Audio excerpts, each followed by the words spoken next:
Bismillahirrahmanirrahim. Assalamualaikum warahmatullahi wabarakatuh. Alhamdulillah, wassalatu wassalamu ala rasulillah Muhammad ibn Abdullah wa ala alihi wa sahbihi wa mawalah wa la hawla wa la quwata illa billah, amma ba'du.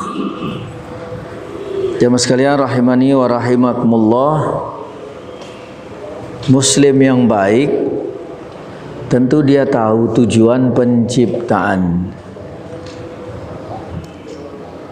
karena ini merupakan titik penting supaya jalannya nggak kemana-mana.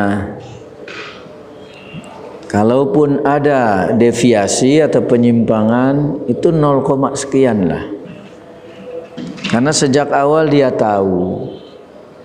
Sama seperti Bapak hadir di masjid ini, tahu tujuannya enggak? Apa mau diliput? Atau mau difoto? Atau mau dapat sarapan? Ya itu silahkan aja, pelengkap. Tapi harus punya tujuan yang utama. Tujuan penciptaan kita termasuk jin tertera dalam surah Az-Zariyat, surah 51 ayat 56. Jadi surah Az-Zariyat surah yang ke-51 ayat 56. Di situ kita dapati informasi firman Allah Subhanahu wa taala, "Wa ma khalaqtul jinna wal insa illa liya'budun." Kata Allah, tidak aku ciptakan jin dan manusia melainkan untuk apa? Melainkan untuk apa? Nah, berarti kita sudah tahu tujuan penciptaan kan? Sehingga semua gerak-gerik kita, bahkan sepanjang hayat kita, terutama dimulai akil balik, difokuskan, diupayakan untuk segala hal yang masuk kategori ibadah. Kata Syekhul Islam Ibnu Taimiyah, ibadah itu segala hal, apa saja yang Allah cintai, Allah ridhoi, apakah itu bentuknya ucapan ataupun perbuatan, yang nampak maupun yang tersembunyi. Itulah definisi ibadah. Kalau bahasa fikih dibagi dua, ada ibadah mahdhah, ada ibadah ghairu mahdhah, istilah fikih.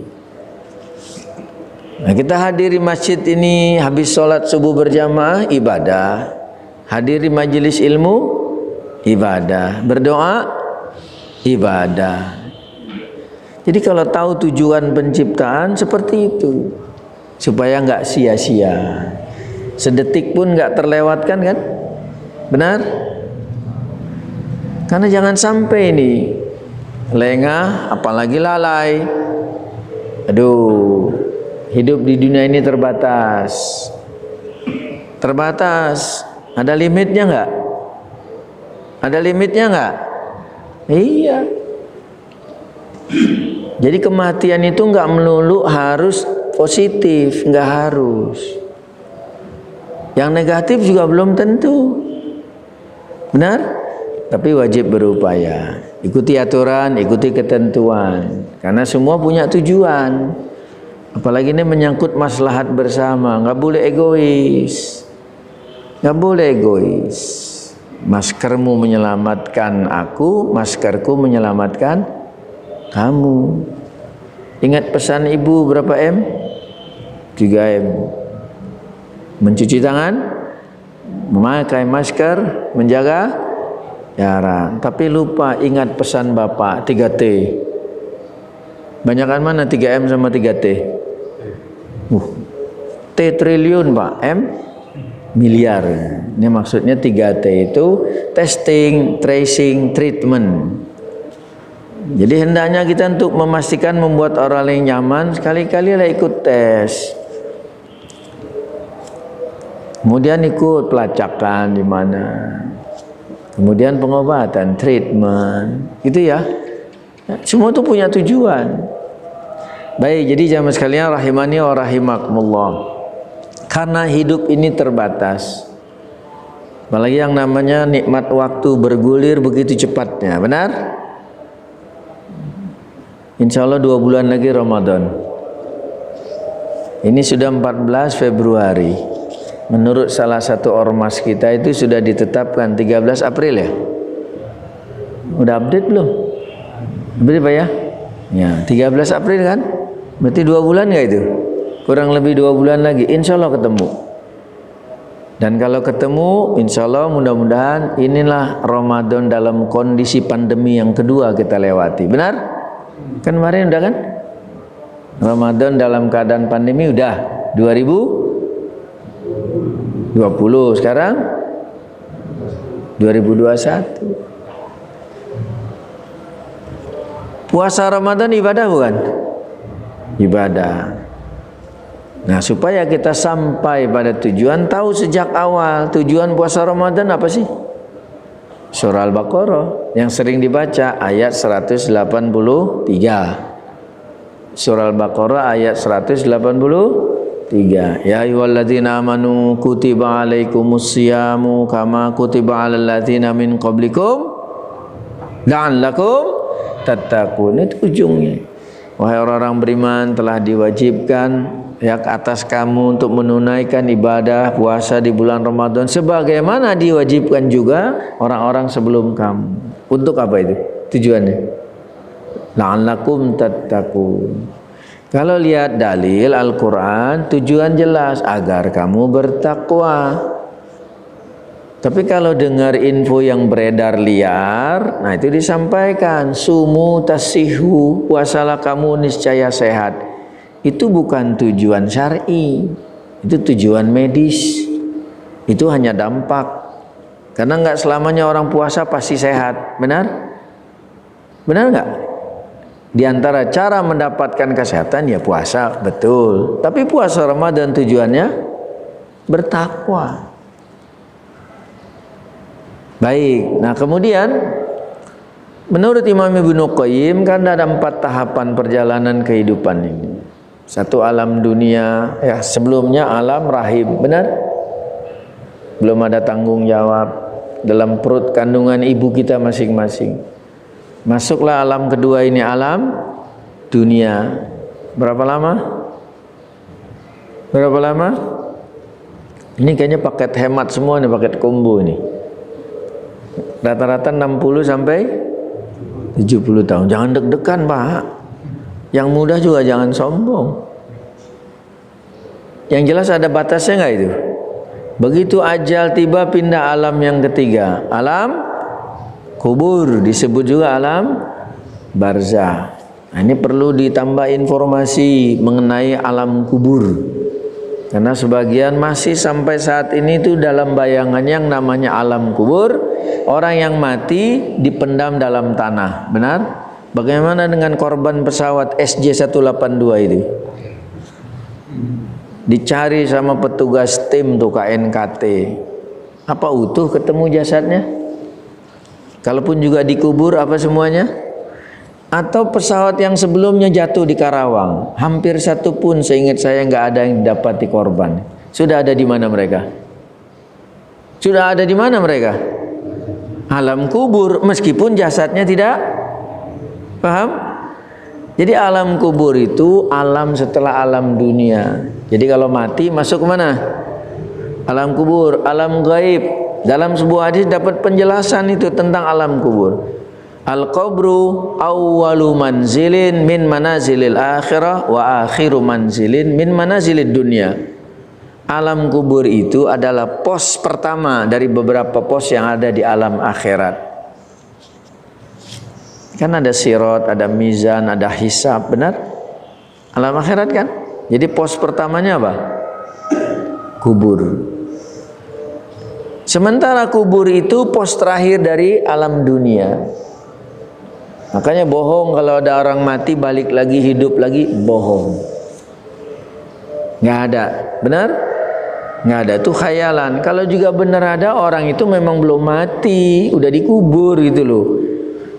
Belum dipastikan sudah GR, sudah apa, dianggap mati. Padahal mati suri, padahal pingsan, padahal entah kenapa belum mati. Nah, alam ketiga alam kubur. Ini supaya kita tahu tujuan lagi. Tujuan penciptaan beribadah. Nah, ketika di alam akhirat nanti Alam kandungan, alam dunia, alam kubur. Datang hari kiamat dibangkit lagi enggak? Cuma dihidupkan, masuk alam terakhir, alam keempat, alam akhirat. Kita selaku orang beriman juga harus punya tujuan ketika di akhirat nanti, karena hanya ada 2 tempat setelah proses itu. Apa tempat itu? Apa? Surga dan neraka. Tujuan orang beriman nanti di sana masuk apa? Masuk final. Nah itu mah sepak bola itu. Masuk surga. Kita lihat surah Ali Imran ayat 185. Surah yang ketiga ayat 185. Kita dapat lagi informasi ini. Yang pertama tentang hidup di dunianya limited. Kullu nafsin dha'iqatul maut. Setiap makhluk berjiwa macam kita ini pasti apa? Pasti apa? Matinya pasti, sebabnya tergantung kehendak Allah. Ada yang mati positif, ada yang mati negatif, ada enggak? Ada yang mati naik pesawat, ada yang mati tenggelam, ada yang mati kena runtuhan, longsor. Benar? Benar enggak? Nah, mudah-mudahan pas giliran kita husnul khatimah. Tapi semua itu bergantung kita sekarang. Jangan cuma harapan aja, PHP lagi, pemberi harapan palsu. Tapi harus ikhtiar optimal itu. Baik, jadi surah Al-Imran tadi ayat 185, setiap yang bernyawa pasti mati. Lalu ada informasi ini. Wa innama tuwaffawna ujurakum yaumal qiyamah. Tuh, alam akhirat. Bahwa di alam akhirat nantilah, di hari kiamat itu akan disempurnakan balasan kalian. Tuh.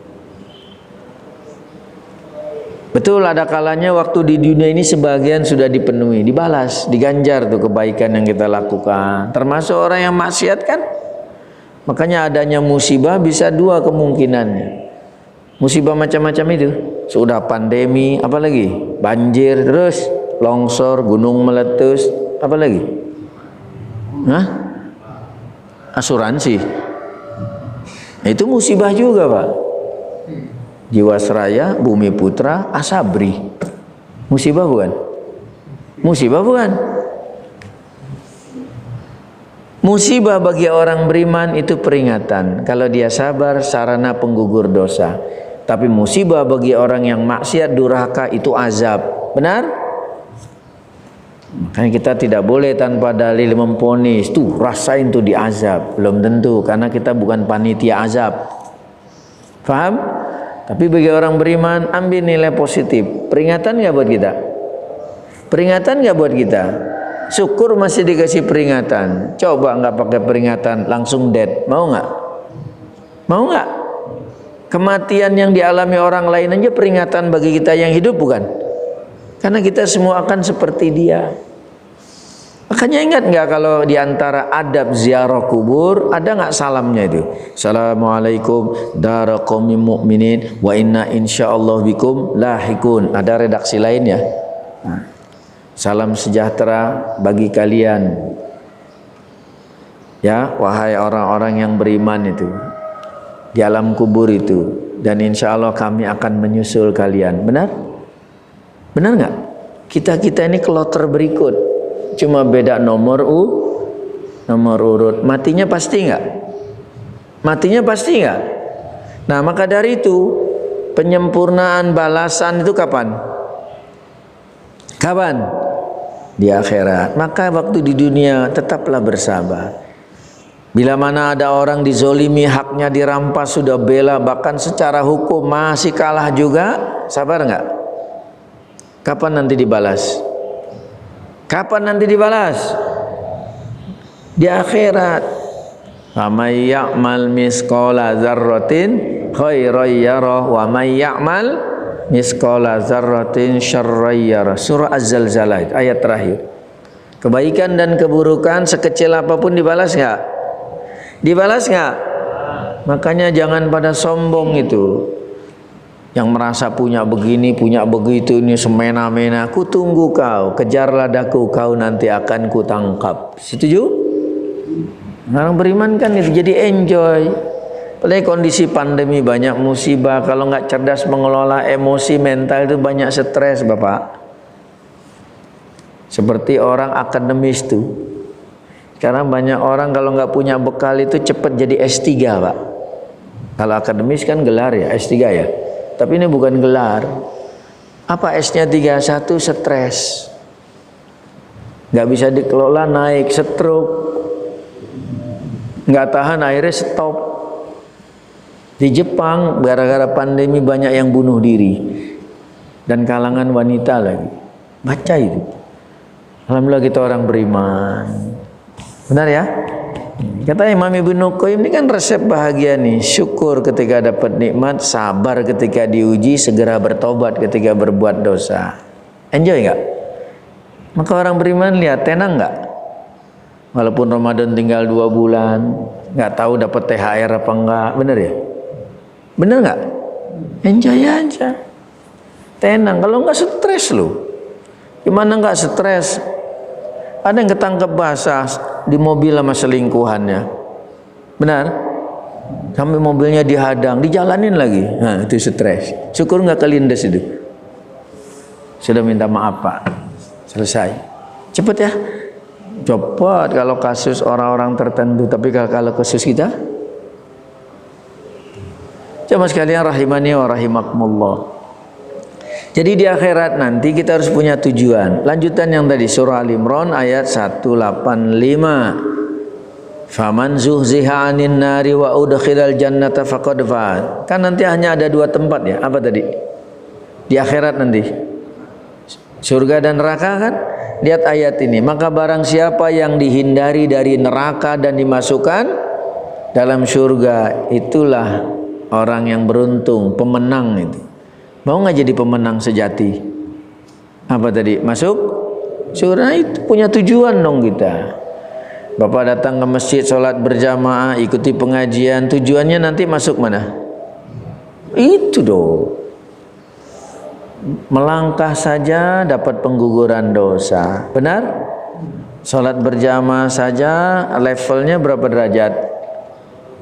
27 derajat. Apalagi diawali dengan qobliyah subuh. Nabi bersabda, raqatal fajri khairun minad dunya wa ma fiha. 2 rakaat qobliyah subuh nilainya lebih baik dari dunia dan sisinya. Sudah kita lakukan. Apalagi insya Allah nanti kita tambah baca hadis Nabi yang lain. Siapa yang sholat subuh berjamaah bersama imam sampai selesai, lalu dia tetap berada di tempat duduknya, apakah mengaji, berzikir, baca Quran, berdoa sampai datang waktu syuruk, lalu dia genapkan dengan sholat 2 rakaat kan, sholat sunnah syuruk ya, maka dia dapat pahala apa? Haji sempurna nggak? Nggak tahu nih tahun ini haji jadi dibuka nggak? Karena umroh kemarin 3 Februari di cancel lagi. Tuh banyak orang stres nggak Pak? Banyak orang stres nggak? Tapi kalau orang beriman enjoy. Ya udah qadarullahu wa masya'a fa'ala gitu. Baik, jadi tujuan penciptaan sudah jelas. Tujuan nanti di akhirat masuk surga. Kita tutup surah Al-Imran ayat 185. Wa mal hayatud dunya illa mata'ul ghurur. Diingatkan ini alam kedua yang sedang berlangsung. Awas. Kehidupan dunia tidak lain hanyalah kesenangan yang menipu daya. Senantiasa waspada enggak? Senantiasa waspada enggak? Kita punya musuh satu, hawa nafsu ada dalam diri kita. Yang kedua setan, baik dari golongan jin maupun manusia. Waspada, jangan terpedaya. Kita tambahkan betapa pentingnya kewaspadaan ini. Surah Fatir, surah yang 35. Sebelum Yasin kan Fatir ya, 35. Surah yang 35 di ayat-ayat awal. Ayat berapa itu? Yaitu ayat ke-6. Kalau mau lengkap diawali dengan ayat 5. Jadi surah Fatir ayat 5 dan 6. Fatir 35, ayatnya 5 dan 6. Ya Yuhannas, wahai manusia, inna wa'dallahi haq. Sesungguhnya janji Allah apa itu? Janji Allah apa? Benar, kalau janji caleg Gimana? Janji calak? Ya gitulah, kita tahu sendirilah. Iya. Janji-janji tinggal janji, bulan madu hanya biasanya begitu. Ini janji Allah Maha benar. Yang mana itu? Berbuat baik dapat pahala, berbuat dosa dapat apa? Berbuat maksiat dosa kan? Diancam kecuali taubat. Jadi janji Allah Maha benar. Fala taghurrannakumul hayatud dunya. Maka jangan kehidupan dunia ini alam kedua memperdaya kamu. Paham? Jangan terkecoh itu. Wala yaghurrannakum billahil ghurur. Jangan pula setan tuh musuh kita itu yang pandai menipu memperdaya kamu tentang Allah. Alhamdulillah kita tidak termasuk yang tidak terpedaya. Karena semalam hujan, dingin, subuh berat nggak Pak? Ada yang pules nggak? Nah, itu terpedaya itu. Bahkan Nabi bilang siapa yang subuh kesiangan maka telinganya dikencingin siapa? Kecuali ayam genteng bocor lain ya. Nah itu terpedaya itu. Terus ayat 6-nya, inna syaitona lakum aduun fattakhizuhu aduwa. Innama yad'u hizbahu liyakunu min ashabis sa'ir. Sungguh setan itu musuh bagimu tuh. Musuh bagimu. Maka perlakukanlah ia siapa tadi? Setan sebagai musuh selama-lamanya. Yang namanya musuh jangan ditemenin. Tiada maaf bagimu. Setan ya, baik golongan jin maupun manusia. Syatona membangkang jauh dari kebaikan. Siapa saja jin maupun manusia yang membangkang disebut setan. Kenapa? Kita harus waspada. Karena sesungguhnya setan itu hanya mengajak golongannya. Tuh. Jadi member-membernya tuh, followernya, netizennya itu diajak untuk apa? Menjadi penghuni neraka yang menyala-nyala. Padahal tujuan kita di akhirat masuk mana tadi? Kita orang beriman di akhirat punya tujuan masuk mana? Sementara setan punya tujuan ngajak kemana? Mau yang mana? Mau ikut siapa? Maka waspadalah. Nah kemudian saya kaitkan bahwa orang beriman selain tahu tujuan penciptaan dan tujuan tempat idaman nanti di akhirat, orang beriman juga tahu di saat mana dia berada. Apalagi momen-momen yang spesial tidak seperti biasanya. Maksudnya gini, di antara nikmat penting selain iman dan Islam kan nikmat waktu ya. Makanya Rasulullah pernah bersabda, ni'matani maghbudun fihi ma katsirun minan nas. Ada dua nikmat yang menipu kebanyakan manusia karena nggak mampu memberdayakannya. As-sihah wal faragh. Sehat badan dan waktu luang. Sekarang aja masih banyak yang bertengkar antara keuangan dan kesehatan. Yang mana prioritas?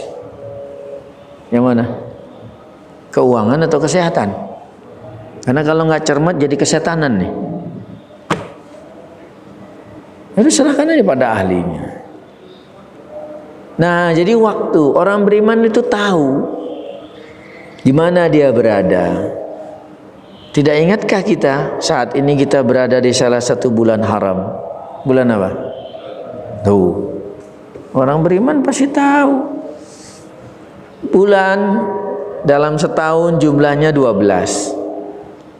Di antara 12 itu ada yang spesial namanya bulan haram. Artinya bulan yang dihormati dan dimuliakan. Mana buktinya? Nih Al-Qur'an. Surah At-Taubah, surah 9. Jadi enak tuh kalau apa-apa cek lagi, cross check, lihat sumbernya. Jangan belum dicek udah disebar. Siapa itu? Hah? Itu namanya Mas Sebar. Sama Mbak Viral. Mbak siapa namanya? Mbak Viral.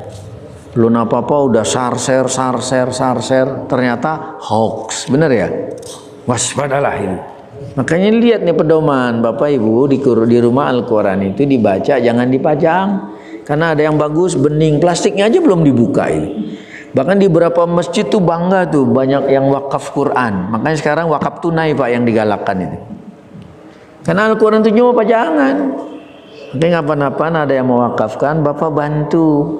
supaya tercapai cita-citanya. Kalau ada pengajian dengan siapapun, buka Qurannya gitu loh. Siapa tahu saya salah, benar? Jadi Bapak juga, oh iya, jadi lihat bukti, benar Pak? Jangan katanya. Tuh, oh iya, surah At-Taubah ayat 36. Surah 9 ayat 36. Allah berfirman, "Inna iddatas syuhuri indallahi 12 syahran fi kitabillah."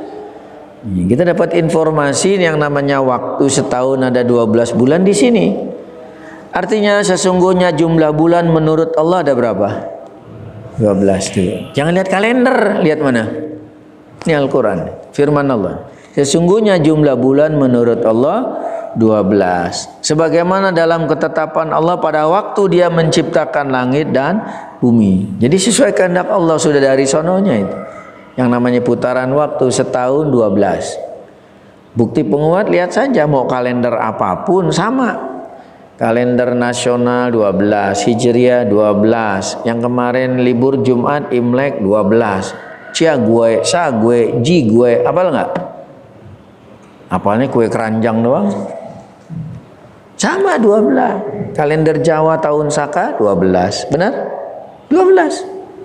Yang beda PNS Pak, setahun 13. Berarti yang ke-13 apa? Udah pensiun ya? Oh belum. Baik, jadi setahun 12 bulan. Sebagaimana dalam ketetapan Allah pada waktu Dia menciptakan langit dan bumi. Minha arba'atun hurum. Di 4 bulan haram, bulan yang dihormati dan dimuliakan. Nah, kita ambil ini. Sementara sampai sini. Walaupun informasi ini umum, tapi kita dapat yang namanya waktu setahun berapa bulan? 12. Di antara 12 ada siapa? Bulan haram 4. Global. Bagaimana mencari rinciannya? Jangan mengada-ngada. Buka lagi pedoman yang kedua. Yang memerinci Al-Quran, As-Sunnah, hadis. Rangkaian ucapan, perbuatan, persetujuan dan sifat pribadi Nabi semenjak dibangkit jadi Nabi dan Rasul sampai wafat dan hari kiamat. Itulah definisi hadis. Gitu ya. Di antaranya kita dapati hadis ini di kitab hadis Riyadhus Shalihin karya Imam An-Nawawi itu. Pada bab 26 larangan berbuat zalim, nanti boleh dibuka. Hadis riwayat Imam Al-Bukhari dan Muslim. An Abi Bakrah Nufai bin Al-Haris radhiyallahu anhu anin Nabi sallallahu alaihi wasallam. Gitu ya. Dah baik. Qala Nabi bersabda, "Inna zaman sesungguhnya waktu qad istadaraka hayatihi yauma khalaqallahu samawati wal ard."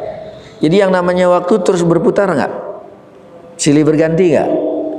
Kalender Masehi 2021. Kalender Hijriah masih berapa? 1442. Benar ya? Itu.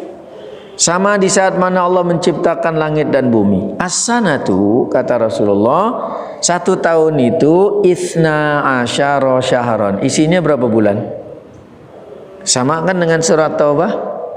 Kalau dalil sahih pasti match. Gak mungkin bertolak belakang, apalagi saling membatalkan. Tidak, justru sama, saling menguatkan. Surat Taubah menyatakan setahun 12, hadis menyatakan setahun 12. Surat Taubah menyatakan di antara 12 bulan ada 4 bulan haram, di hadis pun demikian, minha arba'atun hurum. Di antara 12 ada 4 bulan haram. Di hadis inilah dirinci siapa 4 bulan haram. Rasulullah menjelaskan 4 bulan haram ini salasun mutawaliyatun. 4 bulan haram itu yang 3 beriringan letaknya. Yang 1 ke 4 berpencar, berjauhan. Siapa mereka bulan haram? Katanya orang beriman. Harus tahu dong prime time, waktu-waktu utama. Rasulullah menyebut Zulqa'dah, lalu Zulhijjah, kemudian Al-Muharram. Kalau kita lihat kalender Hijriah yang ditetapkan di zaman Umar bin Al-Khattab radhiyallahu anhu, itu kesepakatan sahabat itu. Jadi kalender Hijriah yang kita pakai zaman Nabi nggak ada. Nama bulan sudah ada. Penetapan tahun dimulai zaman siapa tadi? Umar bin Al-Khattab radhiyallahu anhu. Itu jaraknya 7 tahun setelah Rasulullah wafat. Dan disepakati dimulainya dari peristiwa hijrah Nabi dari Mekah ke Madinah. Maka kalendernya namanya kalender apa? Hijriah, karena mengambil momen peristiwa hijrah Nabi. Tapi bulannya yang diambil bukan bulan Rabiul Awal. Jamaah sekalian, di kitab Sirah Nabawiyah Rasulullah lahir Rabiul Awal, Rasulullah hijrah Rabiul Awal, Rasulullah wafat Rabiul Awal. Itu qadarullah itu. Nah, tetapi yang disepakati zaman Umar ini ada kaitannya dengan bulan haram. Bahwa bulan pertama kalender Hijriah ditetapkan Al-Muharram, bukan Rabiul Awal. Karena Rabiul Awal bukan bulan haram. Al-Muharram bulan haram yang terdekat. Jadi mundur backdated itu 2 bulan ini. Rabiul Awal mundur Safar, habis Safar mundur Al-Muharram. Ini ngomong-ngomong apal nggak sih kalender Hijriah? Ada door prize nggak nih? Siapa bisa? 12 lengkap.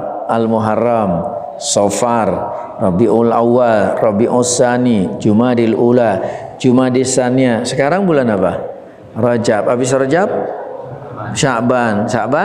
Ramadan 2 bulan lagi Ramadan. Habis Ramadan cepat lebaran apa? Awal. Habis awal Zulqa'dah 11. Terakhir Zulhijjah. Nih, jadi bulan haram itu Zulqa'dah urutannya 11, Zulhijjah terakhir 12, Al-Muharram 1. Beriringan gak itu? Nah, yang satu lagi siapa bulan haram? Inilah kita tengah berada di dalamnya. Wa Rajabu Mudhar. Bulan Rajab nama lengkapnya Rajab Mudhar, bukan Modar. Rajab apa? Mudhar, nama suku. Mudhar ya, suku-suku. Itu nenek moyang Nabi itu. Mudhar, alladzi baina Jumada wa Sya'ban, yang letaknya di api Jumadil Tsaniyah dan Sya'ban. Itulah bulan haram. Kita tengah berada di salah satunya. Bulan apa ini? Rajab. Nah, sekarang bagaimana orang beriman memuliakan bulan haram, khususnya Rajab yang sedang kita alami? Lagi-lagi mari kita cek dulu ini pedoman. Baru setelah itu eksekusi. Jangan kerjakan dulu tanpa melihat. Paham? Yang dilihat cuma yang medsos itu beredar, paham nggak? Harusnya lihat dalilnya nih.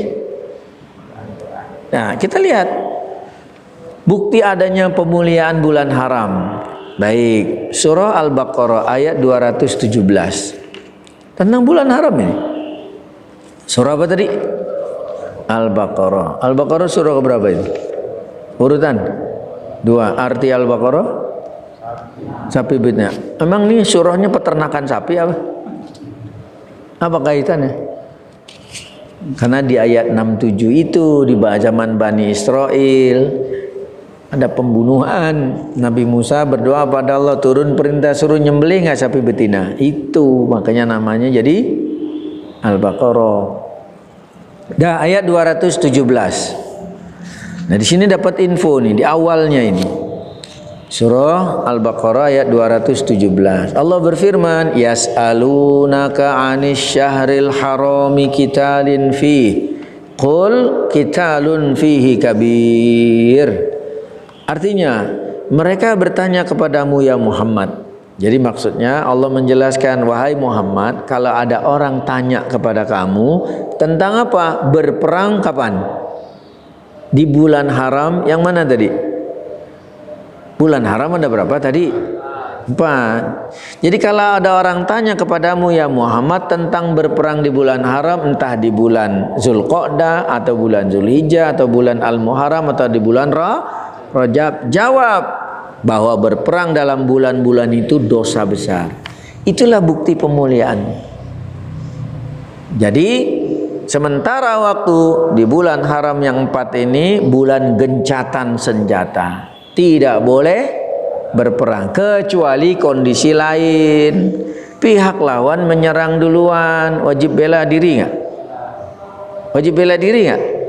Tapi kalau tidak ada alasan, kita sepakat sama pihak musuh lo melawan, gencatan senjata. Jadi info tentang memuliakan bulan haram diantaranya cuma ini. Adapun untuk mengisi dengan ibadah, nah kan tadi tujuan penciptaan apa? Ibadah, maka yang terbaik lihat dulu pedomannya baru kerjakan. Sebagaimana kita minum obat, setelah dapat dari dokter atau beli sendiri di apotek? Kan yang lebih baik baca dulu aturan pakai baru minum kan? Atau Bapak minum dulu baru baca? Nah, beribadah juga begitu. Jadi kita berada di salah satu bulan Rajab, ya isi aja dengan ibadah yang biasa, yang harian, yang tidak dibatasi waktu. Adapun yang mengkhususkan, cari dulu landasan penguat supaya amalan yang kita lakukan tidak sia-sia. Karena Rasulullah yang bilang, bukan saya, bukan kita. Man amila amalan laisa alaihi amruna fahuwa raddun. Siapa memperbuat satu amalan yang tidak pernah kami contohkan, tidak ada landasannya, maka amalan itu ditolak, didiskualifikasi. Nabi yang bilang loh. Jadi kalau ada orang di bulan Rajab sekarang mau puasa sunnah, ya sudah puasa sunnah yang jelas, Senin, Kamis. Di bulan Rajab namanya puasa apa? Senin, Kamis. Walaupun berada di bulan Rajab. Ada orang puasa sunnah Nabi Daud, seperti apa? Berselang-seling ya, sehari puasa, sehari tidak. Di bulan Rajab namanya puasa Nabi Daud. Ada puasa tengah-tengah bulan, tanggal berapa? Apa-apanya tanggung bulan aja sih. Ayyamul Bait tanggal berapa? 13, 14, 15. Kalender Hijriah ya, bukan kalender nasional itu. Nih, di bulan Rajab namanya puasa apa? Ya, puasa Ayyamul Bait walaupun di bulan Rajab. Karena kalau kita teliti, nah, lihat lagi itu pedoman. Para ulama menjelaskan, betul bulan haram 4. Tapi kalau kita meneliti amalan khusus diantaranya puasa, kita cek satu-satu ya. Setelah kita cek, ada nggak puasa sunnah khusus di bulan Zulqa'dah? Kalau ada, tolong ajari kami, sodorkan buktinya. Supaya yang kita lakukan punya landasan. Enak nggak? Tunda aja dulu lah sementara. Nggak harus ngikutin kok. Tunda aja dulu. Kita sama-sama belajar. Ada nggak? Puasa sunnah bulan Zulqa'dah. Ada nggak? Nggak pernah ada. Nggak ada. Selesai. Beralih bulan haram yang kedua. Apa? Zulhijjah. Ada nggak amalan khusus dalam bentuk puasa di bulan Zulhijjah? Ada. Ada bagi yang tidak haji. Tanggal berapa? 9. Namanya puasa sunnah apa? Arafah. Yang sahih itu tanggal 9 saja. Yang tarwiyah tanggal 8, Allahu alam. Itu ya. Atau pilihannya apa? 10 hari pertama di bulan Zulhijjah. Dari tanggal 1 sampai 10. 10-nya itu sampai bubar sholat Id saja. Ada puasa sunnah di bulan Zulhijjah. Yang umum dikenal tanggal 9 saja puasa apa tadi? Arafah. Beralih kepada bulan Al-Muharram. Ada nggak puasa khusus di bulan Al-Muharram? Ada. Puasa apa? Tanggal 10 Asyura, benar? Ada kan? Ada kalau lihat dalil. Bahkan ada pendapat lain supaya tidak menyamakan ahlul kitab, sandingkan puasa ini bila perlu 9 dan 10. Tasu'a Asyura. Ada nggak?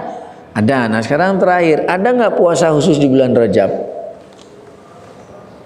Ya mau cari dulu, makanya tunda dulu sebelum mengamalkan. Kalau dapat sahih silakan. Tapi lo nggak dapat, kalau nggak dapat, kan yang penting baik. Betul, tapi ingat setiap yang baik belum tentu benar. Tapi setiap yang benar pasti baik. Gitu ya orang beriman ya. Jadi enak nih. Ya adapun nanti pilihan silahkan, tapi tolong ayo kita cek lagi. Jadi jangan oh kan kebanyakan begini, jangan kebanyakan. Umumnya begini, jangan umumnya begitu. Jangan diakal-akalin. Tapi dilihat dulu. Namun kita sebagai saudara sama muslim harus sama-sama bijak nggak? Nah makanya caranya pun harus bijak. Yuk kita sama-sama cek ulang lagi. Benar ya? Cek ulang lagi. Kalau juga tuh akhirnya masing-masing berbeda ya sudah. Tapi nanti pertanggungjawaban di hadapan Allah Subhanahu wa ta'ala. Ya mudah-mudahan lah tetap juga menjadi amal soleh. Tapi menurut aturan ilmiah, ya kalau nggak ada tuntunannya jadi apa? Nah, saya tambahkan lagi, Sebagian kita ini begitu mengagungkan bulan Rajab, salah satu bulan haram, ya, tapi lagi-lagi belum dicek apa yang umum terjadi sehingga Rajab begitu spesial. Dikaitkan dengan peristiwa Isra dan Mi'raj. Yang umum kita ketahui sampai saat ini diduga tanggal berapa? 27 Rajab. Sekarang kita lihat Al-Quran. Satu-satunya ayat yang menyinggung Isra Mi'raj surah Al-Isra ayat 1. Nggak ada lagi yang lain. Kita buka. Surah 17 kan? Al-Isra nama lainnya Bani Israel. Ayat pertama itu. Nih dalilnya nih. Nanti kita cek. Baik, Allah berfirman, Subhanalladzi asra bi 'abdihi lailam minal masjidil harami ilal masjidil aqsa alladzi barakna haulahu linuriyahu min ayatina innahu huwas samiul basir. Betul, peristiwa Isra Mi'raj itu peristiwa luar biasa menyangkut keimanan. Benar? Tapi lagi-lagi dudukkan dulu. Lihat dalilnya ini. Maha suci Allah yang telah memperjalankan hambanya. Siapa? Nabi Muhammad. Kapan? Malam hari. Itu kan infonya itu. Kapan? Malam hari. Dari mana ke mana? Dari mana ke mana? Masjidil Haram di mana? Di Mekah. Ke Masjidil Aqsa? Nah, ayat ini pun hanya menyinggung Isra, nggak menyinggung Mi'raj. Isra itu perjalanan darat ke darat. Dari Masjidil Haram di Mekah ke Masjidil Aqsa Palestina. Darat-darat nggak? Nah, Mi'raj adanya di hadis. Mi'raj itu perjalanan darat ke langit. Mi'raj adanya di hadis. Di sini nggak disinggung. Dah baik. Kemudian disinggung tentang Masjidil Aqsa di Palestina yang telah kami berkahi sekelilingnya. Palestina ya. Agar kami perlihatkan kepadanya sebagian tanda kebesaran kami. Sesungguhnya dia maha mendengar, maha melihat. Ini informasi umum. Buka kitab tafsirnya. Ada yang menyebut 27 Rajab. Padahal ketika itu belum ada kalender Hijriah. Siapa yang nyatet? Siapa yang nyatet? Itu hanya dugaan semata tanpa dalil. Isra Mi'raj ada? Iya. Kapannya? Allahu a'lam. Benar? Selesai. Nah, mungkin lantaran itulah yang sudah beredar jadikan pegangan, jadi seolah-olah menunjang mengkhususkan bulan Rajab. Ditambah lagi dengan informasi beredar yang hampir-hampir nggak pernah di cross check tentang bulan. Menyebutkan hadis. Seingat saya atau siapa yang mau belajar lihat itu derajatnya itu. Rajabu syahrullah wa sya'ban syahri wa ramadan syahru ummati. Kan gitu sering disampaikan itu. Kalau kita ikuti penjelasan ulama di bidang hadis, derajat hadis ini dhaif. Bahwa artinya apa tadi? Rajab itu bulan Allah, Sya'ban itu bulan Nabi, Ramadan itu bulan umatnya, umat kita ini. Itu hadis dhaif. Bahkan sampai-sampai ada yang berdoa. Betul menyongsong Ramadan kita berdoa. Doa yang umum. Supaya kita dipertemukan, bisa beribadah, menjadi orang bertakwa. Boleh nggak? Tapi kalau berdoa menyangkut datangnya Ramadan dengan khusus dari dalil yang tidak jelas, dihindari. Walaupun secara isi bagus loh. Allahumma barik lana fi Rajaba wa Sya'bana wa balighna. Isinya mah bagus, tapi kalau ilmiah konsisten ikuti aturan yang namanya dhaif apalagi maudhu, sebaiknya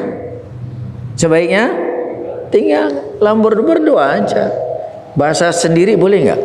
Ya Allah, sampaikan kami ke Ramadan, beri kami kesehatan, semangat untuk beribadah supaya menjadi orang bertakwa, kuat tarawih, kuat tadarus, benar ya?